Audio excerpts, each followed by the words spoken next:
bien de toujours nous préférer pour vous informer. Au menu de l'actualité ce jour, les individus armés non identifiés ont attaqué le poste de douanier de Moncassa ici à Malanville. C'était dans la nuit d'hier à ce petit matin. Le bilan fait état de 3 morts et un blessé grave. On en parle dans cette édition. Pendant ce temps, une semaine après la pluie qui s'est abattue sur la commune de Malanville le 9 avril dernier, c'est le statu quo en ce qui concerne la situation des fils électriques qui traînent à même le sol au quartier Tacité-dit Bani-Djoumou. Et conscient du danger que cela constitue, les citoyens malanvillois s'en désolent à notre micro. En notre santé, on parlera des mutilations génitales féminines et ce sera avec le docteur Olukouni, médecin coordonnateur de la zone sanitaire Malanville Karimama. D'autres nouvelles seront également au rendez-vous, sans oublier la revue de presse nationale de Lukman Rochewu. Bonjour et bienvenue à tous. Sota Midi Magazine, le point de l'actualité de la journée sur ta radio. Sota FM, c'est maintenant et tout de suite.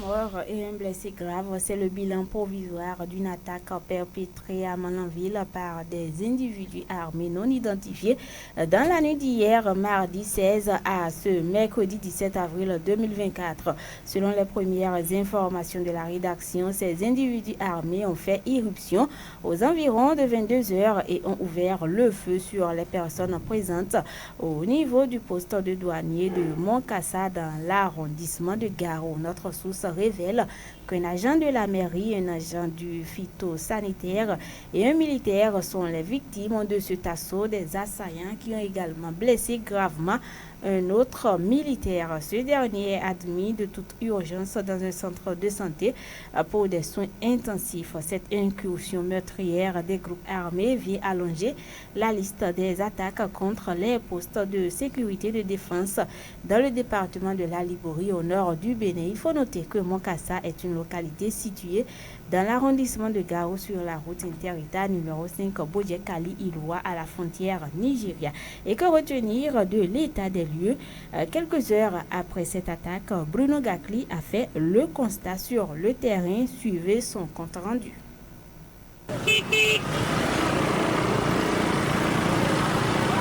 Direction Moncassa. Il sonne 8 heures. La nature est clémente, avec une température d'environ 36 degrés Celsius. Nous sommes au lendemain matin de l'attaque perpétrée par les individus non encore identifiés au poste de douane de Moncassa dans la nuit de ce mardi 16 au mercredi 17 avril 2024. Nous voilà sur les lieux d'attaque, Moncassa. À chaque minute, nous apercevons quelques groupes d'individus regroupés à 3 ou 7 qui commentent la situation. De visu, les balles ont transpercé les tonneaux déposés sur les lieux pour indiquer le poste de douane. 2 hangars, un fait en chaume et l'autre en tôle, ont été le lieu de théâtre de tuerie. Vautré dans un fauteuil traditionnel mais craintif, un homme de main communément appelé Klébé explique la situation, mais ceci autour d'un brouhaha. Même les hommes on ne sait pas. Ils ont fait l'irruption quoi? L'irruption seulement ils ont fait. C'est les balles qui ont cassé là. C'est les balles non? Tu n'as pas vu commencer à traverser la fenêtre là-bas? Dans le mur. Quand vous entendez balles, c'est pas tout simplement. On a vu les tuiles qui tombent là. Là, c'est pas si ça a commencé. Si vous voyez le véhicule de chevaux à table là, c'est déclaré. Si c'est pas c'est rentré. Selon les informations sur place, au cours de l'attaque, un douanier à ce poste a pris la clé des chemins dans cette nuit entre 22 heures. Seul ne restait sur le lieu quelques clébés appuyés par les militaires. En somme, on apprend qu'il y a 3 morts sur place. Entre autres, un clébé, 2 militaires. Dans le rang d'autres blessés, un militaire qui a reçu une balle à la cuisse et un autre clébé au bras. Dans les minutes qui ont suivi, nous quittons le poste pour entrer dans le village. Sur le visage des uns et des autres, on pouvait lire la peur. Une peur qui gagne encore toute la population de Moncassa. Cette situation vient encore montrer combien de fois il faut renforcer la sécurité autour des populations et au niveau des postes de contrôle de l'État.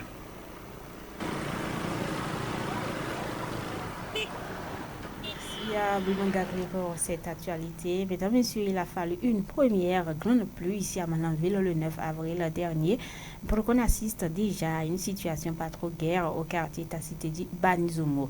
Des fils électriques brûlent à même le sol. C'est le constat qui se dégage depuis quelques jours à l'indifférence de certains riverains et élus locaux. Un état de choses dénoncé par quelques habitants du dit quartier.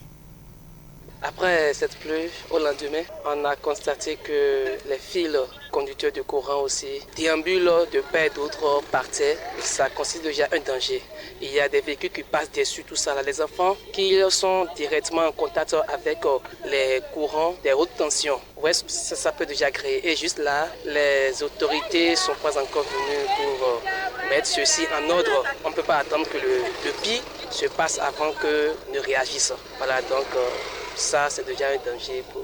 Comme éducation à l'école, nous savons déjà les risques que le courant électrique peut déjà produire. Ils seront électrocutés et autres. Donc, des enfants curieux peuvent aller jusqu'à tenter de toucher et manipuler ces fils-là, ce qui n'est pas du tout bien. Encore que c'est à côté d'une école, c'est très grave. Les fils sont partis, c'est au niveau du portail. Ça a barré même le portail même le couple qui est en face. Donc le courant est dedans, quand les enfants vont sortir maintenant là, c'est pour s'amuser. Un enfant de CI ne peut pas savoir que les fils qui sont par terre là, il y a du courant dedans.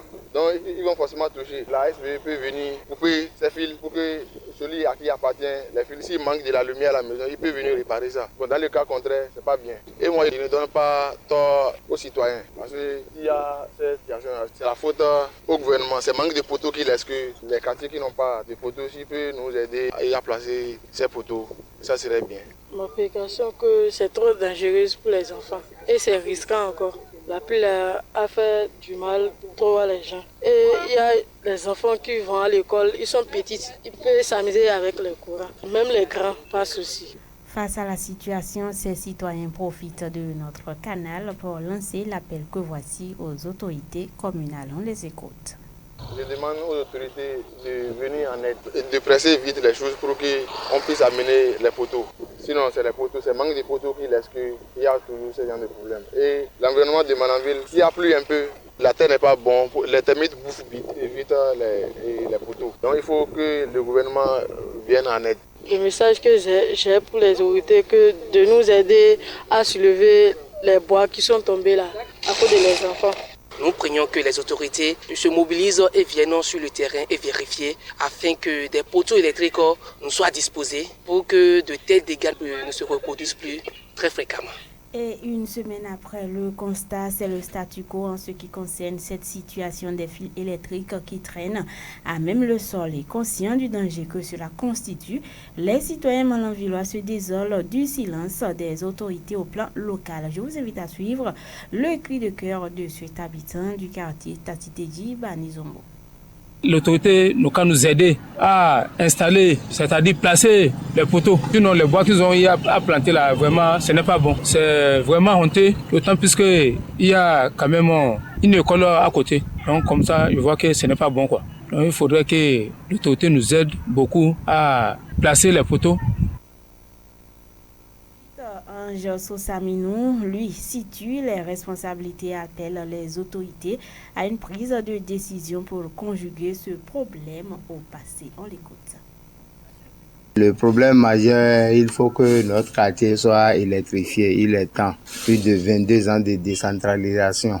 La zone électrique, ça dépasse 20 ans. Il n'y a pas l'eau, il n'y a pas courant, nous sommes dans le noir total. Ce n'est pas la faute aux riverains toujours dans le noir et ça ne dit rien aux autorités. C'est parce qu'eux-mêmes ne sont pas dans le quartier, ils ne vivent pas ce que nous vivons. Si la zone est électrifiée, nous n'aurons pas ce problème-là. Ils n'ont qu'à tout faire pour nous électrifier notre zone. C'est la seule chose qui nous manque actuellement dans la zone. Et après, on va voir les rues secondaires. Mais pour le moment, nous avons besoin de l'électricité dans le quartier.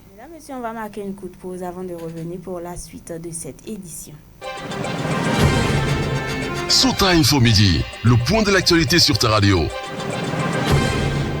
Que mieux comprendre des mutilations génitales féminines reconnues au niveau international comme une violation des droits de la personne, nous avons posé la question à un spécialiste de la santé. Selon le docteur Olukuku Olukoni, cette pratique consiste à altérer ou léser les organes génitaux de la femme pour des raisons non médicales. Je vous invite à suivre un extrait des propos du médecin coordonnateur de la zone sanitaire Malanville, Karimama Olukuku Olukoni. Les mutilations génitales féminines, il faut dire que c'est toute intervention sur les organes génitaux externes qui ont pour but de modifier ou d'endommager ces organes génitaux externes-là chez la femme ou la fille. Quand on dit organes génitaux externes, il y a plusieurs organes dedans, à commencer par le clitoris, les petites lèvres et les grandes lèvres. Donc ces interventions-là, c'est souvent ciblé sur ces trois organes-là. C'est des pratiques ancestrales. La première des choses, c'est pour conserver certaines valeurs. Dans les anciens temps, c'est que les gens utilisaient ces moyens-là. Je dis que la femme qui a été mutilée, c'est que n'arrive plus à faire l'adultère. C'est que le besoin, l'envie du sexe ne vient pas rapidement. C'est vraiment socio-culturel. L'autre chose, c'est aussi dire que c'est l'ignorance, parce qu'en réalité, toutes ces raisons-là ne sont pas fondées. L'ignorance vraiment constitue une grosse cause par rapport aux mutilations génitales. Et cette pratique n'est pas sans conséquence sur la santé de la personne qui l'a subie. Le médecin coordonnateur revient ici donc sur certaines conséquences des mutilations génitales féminines. On écoute le docteur Olukuku Olukoni. Les conséquences sont de deux types. Il y a des conséquences immédiates. Les organes génitaux externes, vous savez, c'est des parties vraiment très très sensibles, richement vascularisées, c'est-à-dire le sang vient vraiment suffisamment. Il y a des vaisseaux, assez de vaisseaux au niveau de ces régions-là de l'être humain. L'autre chose, il y a également des nerfs. Donc la sensibilité est tellement forte dans ces zones-là. Donc une femme qui subit cela, la première des choses, c'est la douleur. Et cette douleur-là peut entraîner un choc. Donc la personne peut perdre connaissance à cause de l'intensité de la douleur. Mais il y a une hémorragie qui se déclenche dès qu'il y a ces mutilations-là. Ces hémorragies-là, quand ça se déclenche, c'est difficile à arrêter. Ça peut entraîner des douleurs au cours de l'émission des urines. Ça peut entraîner des conséquences à long terme dues à l'accouchement. Ces mutilations-là sont de 4 types. Ça va de gravité en gravité. Ça peut arriver jusqu'à ce que tout ce qui est vagin peut être fermé. Et là, par rapport au rapport sexuel, la personne est condamnée. Donc au cours des rapports sexuels, c'est des douleurs à ne point infini. Cette personne-là, pour accoucher, ça devient un gros problème. Et des infections également qui peuvent apparaître. Les instruments qui sont utilisés par rapport à ça, ces instruments ne sont pas stérilisés. Et ça peut transmettre des maladies comme le tétanos, tout ce qui est infection urinaire. Olukuku Olukoni lance l'appel que voici aux parents qui continuent la pratique des mutilations génitales sur les jeunes filles. Suivez plutôt. Aujourd'hui, tout le monde est en train de lutter contre ces pratiques-là. On ne peut pas dire que c'est fini. Les gens se cachent pour continuer par faire ça. Ce que nous avons à leur dire, c'est vraiment de cesser avec ces pratiques-là. Il n'y a rien de bon derrière ça. Ces jeunes filles, ces femmes à qui on pratique ces mutilations-là ont toujours des problèmes au cours de leur vie sexuelle et même dans les foyers. C'est des gens par la suite finissent par vraiment avoir des difficultés à accoucher, à ne pas avoir une sexualité épanouie. Donc l'idéal vraiment est de cesser pour que la femme puisse mieux se sentir, peu importe là où elle est. La loi ne badine pas avec ça. Et nous devons tout faire pour finir avec cela dans nos contrées. Donc c'est ce que nous allons conseiller aux parents qui continuent par pratiquer cela. Il est à noter que la journée du 6 février est une journée consacrée aux mutilations génitales féminines au plan international et l'objectif de cette commémoration est d'amplifier et d'orienter les efforts visant à éliminer cette pratique qui constitue une violation des droits des filles pouvant provoquer de graves complications de santé, voire même de décès. Hors de nos frontières, à présent, c'est avec vous, David Labo. David, bonjour. Pierrette Apovo, bonjour. En Libye, l'émissaire de l'ONU, Abdoulaye Bathily, démissionne. Effectivement, Pierrette Apovo en Libye, très déçu et très découragé du comportement des représentants libyens causé d'égoïsme. Abdoulaye Bathily a fini par présenter sa démission hier au secrétariat général de l'ONU, Antonio Guterres, avant de l'annoncer ce mardi soir lors d'une conférence de presse à l'issue d'une réunion du Conseil de sécurité où il a dressé un tableau très sombre de la situation en Libye déchirée par une guerre civile depuis 2011. Cet historien et homme politique sénégalais a été nommé à la tête de la mission des Nations Unies en Libye en août 2022. Pendant ce temps, le président sénégalais accorde sa première visite officielle au leader Mouride et Tidiane.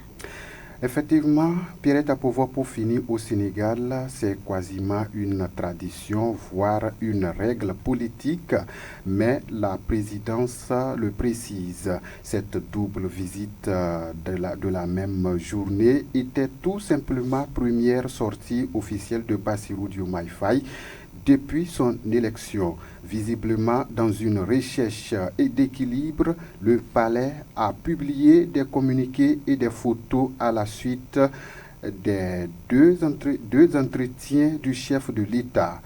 D'abord à Touba, capitale de Mouride, avec calife général de Sarine Moutaka Bassirou Mpake, puis le Tivoine avec Serigne Baka Si Massour, le calife général des Tidianes. Merci beaucoup à vous, David Labo, pour toutes ces précisions. À présent, c'est la revue de presse nationale de Lukman Rotio. Suivez la revue de presse sur Souta FM. Amis de la plume et du papier, mesdames, messieurs, bonjour. Dans l'actualité ce mercredi, entre autres sujets abordés par les confrères, démarrons avec l'appel à la libération du professeur Joël Aïvo. Fraternité, le routier, les 4 vérités et l'informateur renseignent que des enseignants-chercheurs de l'université d'Abomey-Calavi appellent à la libération du professeur détenu depuis 3 ans. En une, quotidien Les 4 vérités se veut plus précis en indiquant qu'ils sont 13 enseignants de l'université d'Abomey-Calavi à avoir écrit au président Patrice Talon. Oui, confirme le routier, 13 enseignants de l'université d'Abomey-Calavi écrivent au président Patrice Talon pour la libération du professeur Joël Aïvo. Pendant ce temps, dans la suite, des journaux évoquent des polémiques attribuées au président Joseph Diogbenou. L'événement précis rapporte le démenti formel du parti Union Progressiste Le Renouveau. En effet, rapporte également Les 4 vérités et quotidien Éveil Info.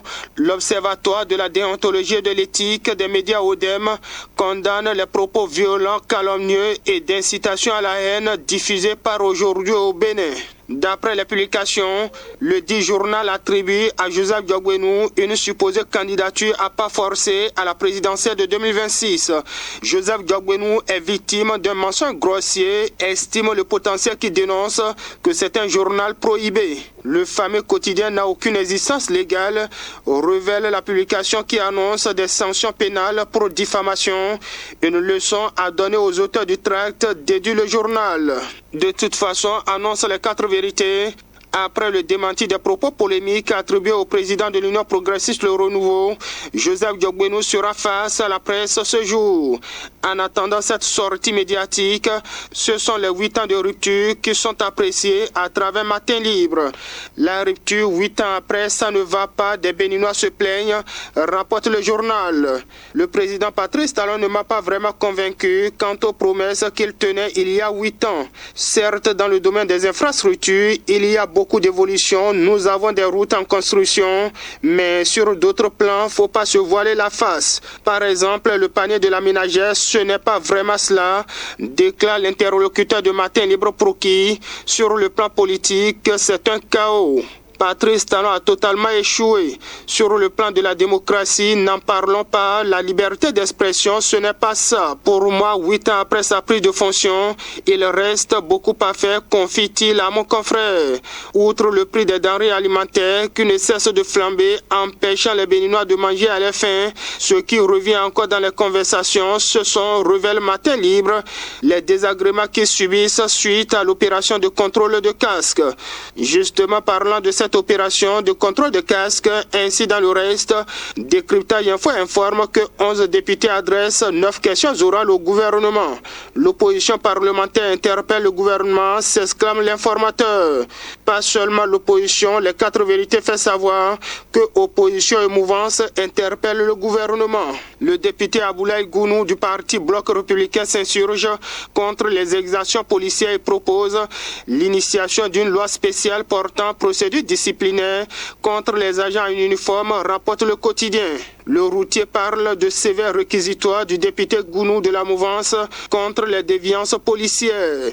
Alors, déduit l'événement précis, il y a une forte mobilisation à l'Assemblée nationale contre les brutalités policières. En tout cas, rassure le potentiel, la hiérarchie policière a lancé la purge des flics zélés. 4 agents au Niouf à Natitengou, 5 policiers sont mis aux arrêts de rigueur à Cotonou, renseigne en une le journal. Sans commentaire, ainsi va l'essentiel de l'actualité, tel que traité par les publications ce mercredi. Fin de cette revue. Merci de m'avoir suivi. À demain. C'était la revue de presse sur Sota FM.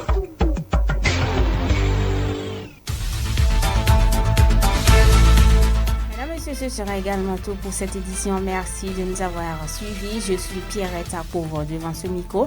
J'ai bénéficié de la collaboration technique de Aboubakar Doko. À l'édition, il s'appelle Moudjaïdou Ouyo. Bon après-midi à chacun et à tous.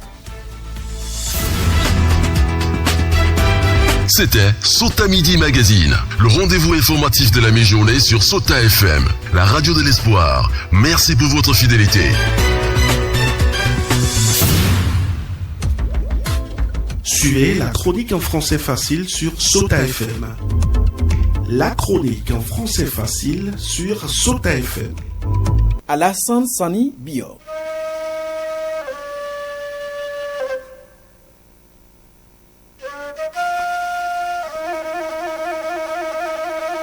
Pourquoi le zèle des flics dans certaines communes du Bénin? Pourtant, nous sommes à l'ère de la coproduction de la sécurité. Une nécessité insistante au regard de l'enjeu de l'heure, surtout dans une commune actuellement fragile comme Natitengou, où les populations et la police républicaine doivent manger dans le même plat pour mieux converser. Mais ce qui est arrivé dépasse l'entendement, surtout qu'il s'agit d'une opération liée à la sécurité individuelle, le port de casque. On doit réprimer, d'accord, mais pas de bavure. C'est vrai, quand on est en infraction et on fuit, ce n'est pas citoyen. Mais cela ne devrait pas amener les flics à exagérer dans le traitement de l'individu en question. Pourtant, au Bénin, on voit comment ça se passe. Même si vous fuyez et on vous arrête, on vous arrache simplement la moto. Ce qui est certain, vous allez payer. Autrement, ce n'est pas bon. Regardez ce que la diffusion de la vidéo devenue virale a causé par la suite. Dans un contexte sensible sur le plan sécuritaire, on assiste à des soulèvements du genre. Si les autorités ont demandé cette opération, c'est pour le bien de chacun de nous. Mais quand cela va créer une autre situation au sein des communautés, c'est dangereux. Ailleurs, il y a de très bons exemples. J'ai vu un policier arrêter un motocycliste qui cherchait à fuir, mais une fois immobilisé, le flic a pris tout son temps pour expliquer au monsieur en infraction comment il va procéder pour le paiement au trésor et revenir chercher sa moto après avoir pris un casque, avec une courtoisie irréprochable. Le monsieur même était surpris et a remercié les éléments à la fin malgré sa moto qui partait. La scène était séduisante. Voilà des exemples à promouvoir, parce que le policier sait qu'il est le plus fort. Quoi qu'il arrive, il aura le dessus. Et la peur du gendarme est humain. N'importe qui chercherait à s'échapper dans un premier temps quand il sait qu'il n'est pas en règle. Bref, l'opération en cours, le gouvernement l'a voulu pour le bien des populations et non pour leur causer du tort. Il faut que tous les éléments déployés sur le terrain aient cela à l'esprit. Ce n'est pas dirigé contre les motocyclistes, mais plutôt pour leur sécurité. Parce que quand vous êtes sur moto, le port de casque fait partie des obligations. Le fabricant l'a recommandé ainsi. C'est la règle à la base. Ailleurs, vous ne verrez jamais quelqu'un sur une moto sans son casque. C'est la norme. Et le conducteur et celui qu'on remorque sont astreints à ça. Prenez même l'exemple des expatriés qui sont ici. Chaque fois qu'ils veulent prendre une moto-taxi, ils ont toujours leur casque en main. Ils se promènent avec. C'est une obligation. Amener les gens à développer cette bonne attitude est salutaire. C'est ce que les populations aussi doivent comprendre. Parce que l'État a l'obligation d'assurer leur sécurité. C'est pourquoi les autorités ont pris leurs responsabilités. On devrait remercier le gouvernement pour avoir pensé à nous. Par le passé, on n'a pas pensé à nous de cette manière. On croyait qu'on nous aimait, mais non, c'est une erreur de penser ainsi. Le père qui n'est pas ferme avec son enfant sur certains de ses comportements malsains n'est pas un bon père. Il n'aime pas son enfant. C'est pourquoi les populations aussi doivent s'inscrire dans cette logique pour faciliter la tâche à la police républicaine. Ce n'est pas de gaieté de cœur qu'ils restent au soleil du matin au soir pour tenter de vous amener à l'ordre, même si c'est leur travail. Vous ne pouvez pas imaginer les moyens que le gouvernement déploie pour cette opération, juste pour vous amener à vous protéger vous-même. Dans un pays où la citoyenneté est bien ancrée, on n'a pas besoin de ça.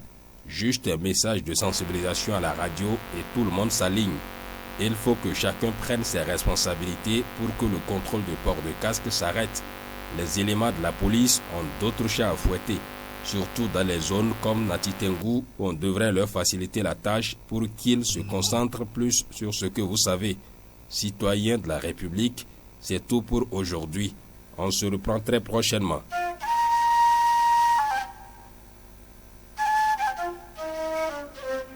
À Malanville, Guinée, Garou,